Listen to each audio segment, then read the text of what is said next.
Hi, welcome. The title of this video is What the HECM is going on?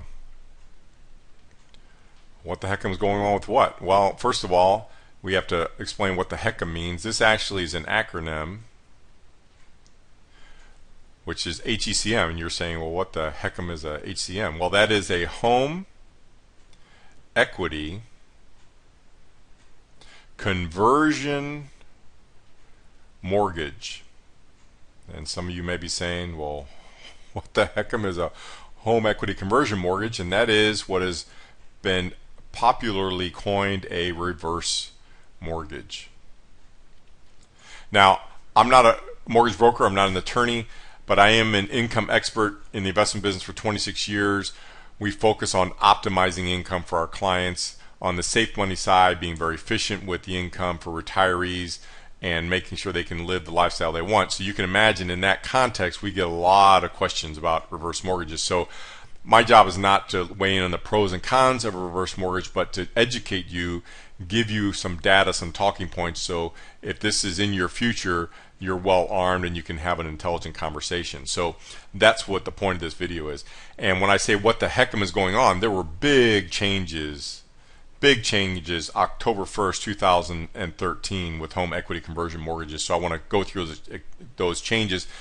So let's just go through a typical scenario why someone would look at a reverse mortgage, and that way we can backdoor and talk about these changes so you can have the context that you need. So let's start off with just a scenario. Someone has a home value of $250,000.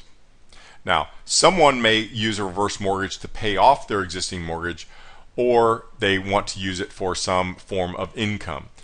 Just so you know, some of the rules of a reverse mortgage are that you have to, when you take out this new mortgage, you have to pay your existing mortgage off.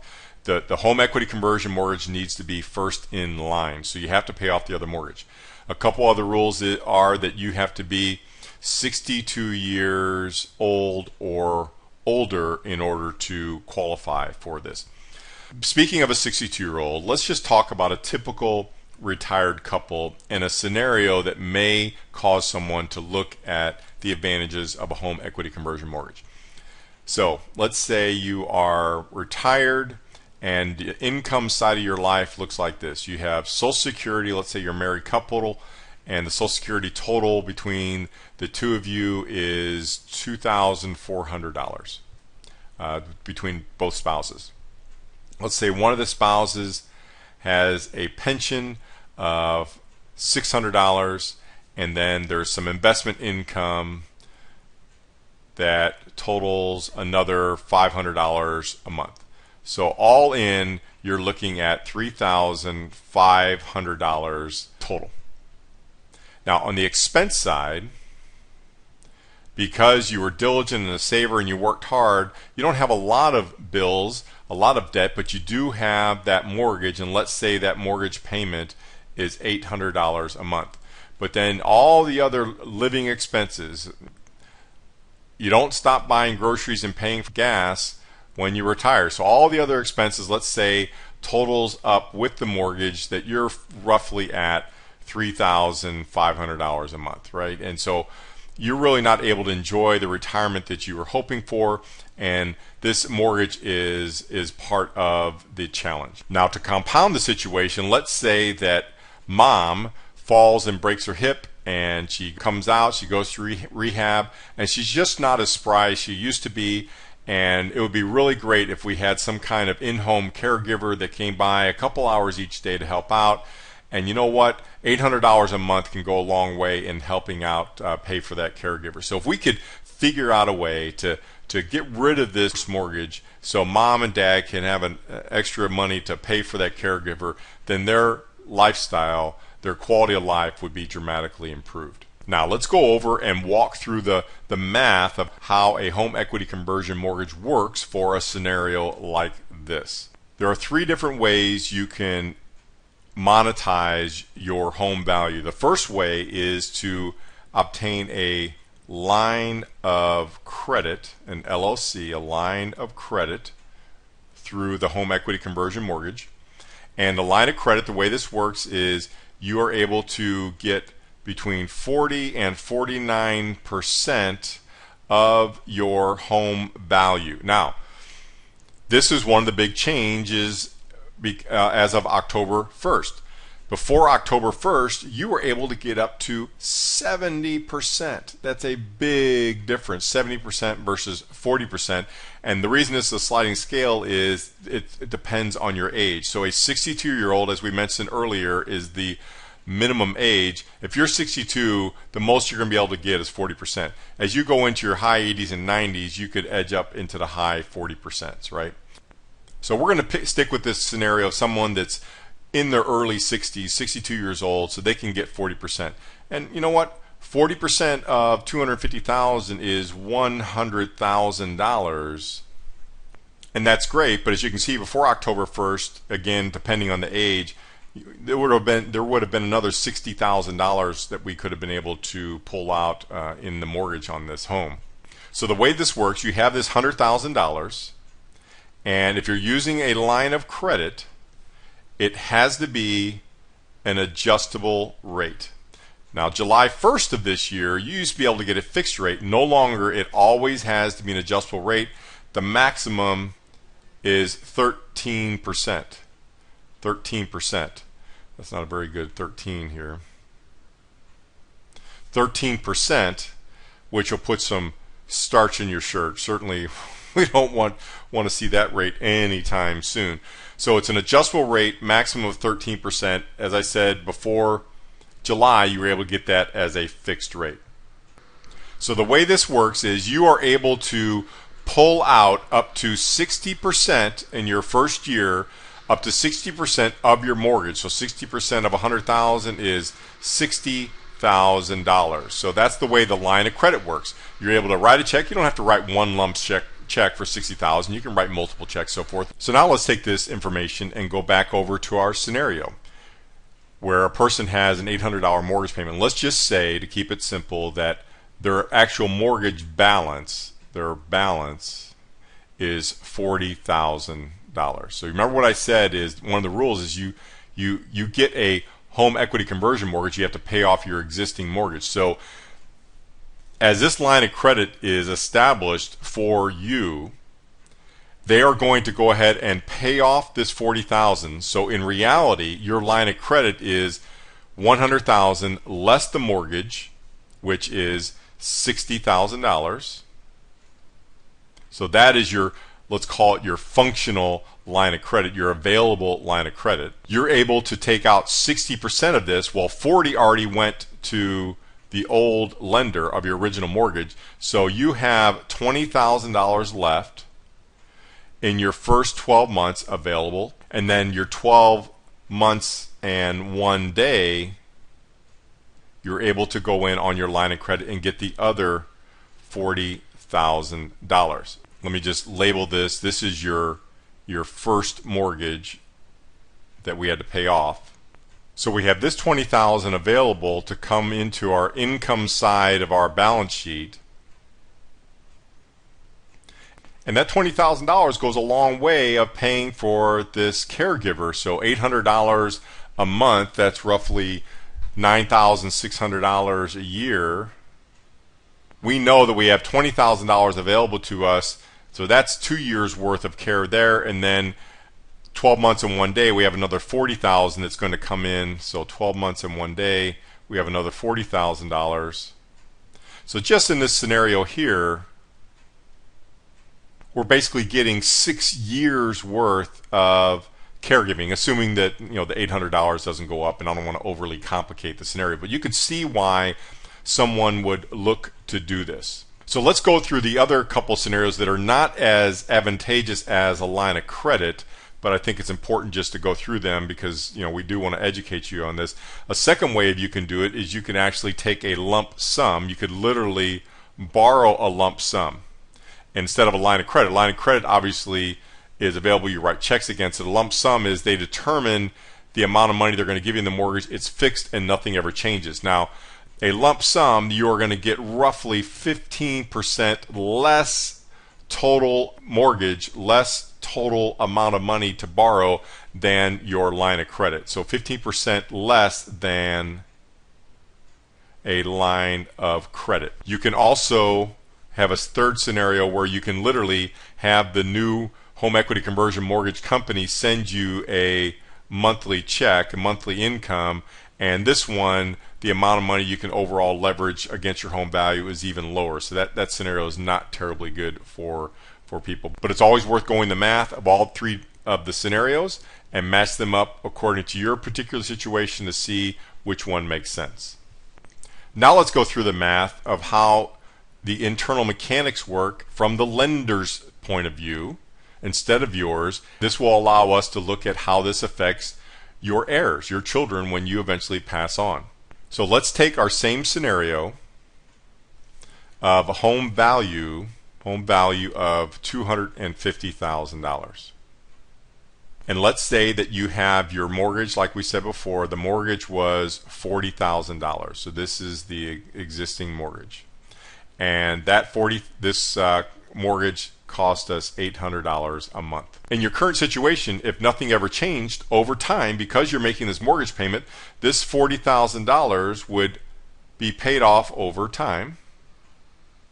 And hopefully over time, your value of your home would go up in price. So in this situation, if you passed away, your heirs would put the house on the market, they would sell the house and pay off the mortgage. So let's say nothing changed in your life, you did this, and 10 years later, your house is worth $300,000. The mortgage is down to $10,000. Your heirs sell the house and they net out $290,000 if nothing changes. Now, the way a home equity conversion loan works is your house value is still $250,000. By going through, let's say we use that scenario of a line of credit, this mortgage is paid off, and now you have a new mortgage of $100,000. Over in this scenario, you were making a monthly mortgage payment. In this scenario, there is no mortgage payment for you to make. It's all built internally inside this line of credit. So what ends up happening as far as the balance sheet of your home internally from the lender's perspective is they're adding on the cost of lending money and mortgage insurance. And I'm going to touch on that in a second. From the internal perspective of the lender, this is how the home looks on paper. The value is $250,000 and the mortgage amount is $100,000. And because of lending costs that are built internally, remember, they're not your costs coming out of pocket, they're lending costs they built internally, and then all reverse mortgages have mortgage insurance. And I'm going to go through a math scenario there so you can understand how that works a little bit more. But you take these two components and internally it's building on this $100,000 mortgage. So the mortgage is actually growing internally. Now, let's say in this scenario, this happens over a 10-year period of time to keep it simple. And let's say the home value goes up to $300,000 just like we had in the other scenario. And here the internal cost of this goes up to $132,000 over a 10-year period of time. You pass away, your heirs sell your home. So how does this work? Well, the home is sold for $300,000. The mortgage is now $132,000. That leaves a value, an equity value after debt of $168,000. Now, the way this works internally is the heirs are allowed to get 95% of whatever this number this 168. So let's say, just to keep it simple, let's say it's roughly $160,000. This is what the heirs would walk away with. So in this scenario, this is pretty rosy, right? You had a person that had a $250,000 house, they paid off their mortgage, they were paying out $800 a month, they had their line of credit, they created some income stream for themselves. The internal mechanics of the cost of the mortgage grew internally, the house value went up, they passed away, mom and dad passed away, and the heirs got $160,000 out. Now 160 is a lot less than 290, I understand that, but this is what was best for mom and dad and giving them the standard of living they were looking for. But the obvious scenario is the one that's not so rosy, and that is a scenario that has a couple other variables. For instance, if mom and dad live a really long time and this 130 outstrips the value of the home, meaning either mom and dad lived a long time and or the home value didn't go up. Let's take the scenario that the house didn't really increase in value. It stayed static. Maybe it went up and then went back down, and it's still at the time of death it's $250,000, and the internal cost of this mortgage ended up going all the way up to $260,000. Well, that's a negative $10,000. Who's on the hook for this? Is mom and dad on the hook for this? Are the heirs on the hook for this? The answer is neither one of these. Mom and dad, they nor their estate have to worry about paying this $10,000 back, nor do the heirs have to worry about coming out of pocket. Now, the heirs don't get any equity, I understand that, but they don't have to come out of pocket in this scenario. That's the risk that the lender, that the mortgage holder, lender, took in order to do this. Now you're asking yourself, well, that's a pretty big risk. Not really. And I'm going to go through a little bit of math. It might be a little technical, but I think it's important. So whenever you have a situation where you have, whether it's an insurance company or a mortgage company, a bank, and they have their algorithm. And their algorithm says, okay, we have a bunch of people between age 62 and 95 that are taking out these home equity conversion mortgages, and we're lending different amounts of money to different people in different income scenarios, and some of these people live this long, some people live this long, some people start here and go here, some people start here and go here. So they plug all this money in the algorithm and they're able to determine what their risk is.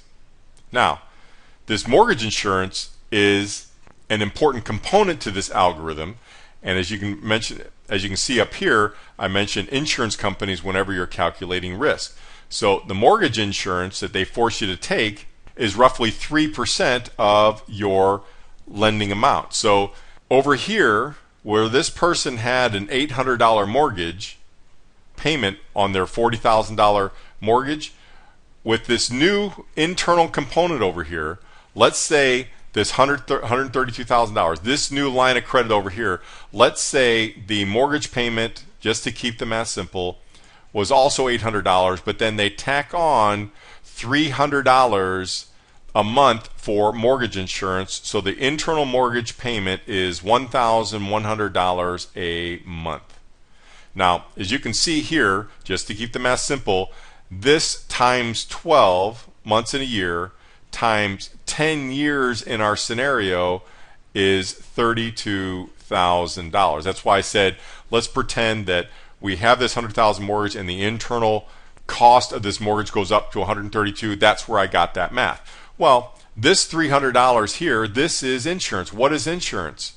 Insurance pays off when you have a scenario you were not expecting. So it's a scenario such as this. This works in the algorithm very well. Somebody's 62 and they pass away when they are 70. That works very well. But what about the person that's 62 and lives to 92? That is an out of the algorithm calculation. That's what paying this insurance helps that lender do. So it's all part of the math that helps them manage their risk. The important thing you need to focus on if you are looking at this, and if this is your mom and dad, is in this scenario, if things do not work out very well, who's on the hook? And the answer is, well, it's the lender on the hook. And don't feel sorry for them because they have managed their risk through their algorithm and through using that mortgage insurance. So let's go back up to our original situation here because we covered a lot of ground. And hopefully this makes sense about why someone would look at a reverse mortgage And what the HECM is going on, the big changes are this one right here, 70%, going from a 70% down to 40%, and not being able to get a fixed rate. It's always an adjustable rate. One other thing that happened October 1st is that the mortgage brokers, their commission went from roughly 9% down to roughly 4%. Now you're thinking, well, why is that important to me as a consumer? Well, the internal costs of a mortgage have gone down, but the consumer did not benefit. This is a negative. 70 to 40, that's a negative. Adjustable rate away from a fixed rate in a rising interest rate environment. And if you're looking for an excellent video on how to make money in a rising interest rate environment, so how to do that, hit the pop-up and go to that video. There's an excellent video on how to combat rising interest rate environment. So an adjustable rate in a rising interest rate environment, that's not a positive. The internal costs went down, but the benefits did not go up as a result of that. So we covered a lot of ground. I hope this was helpful, and I hope it gave you some insight, and at minimum gave you some good data, good talking points. So when you go in to talk to an expert about a home equity conversion mortgage, you won't be scratching your head saying, what the heck is he talking about? Okay, thanks for watching.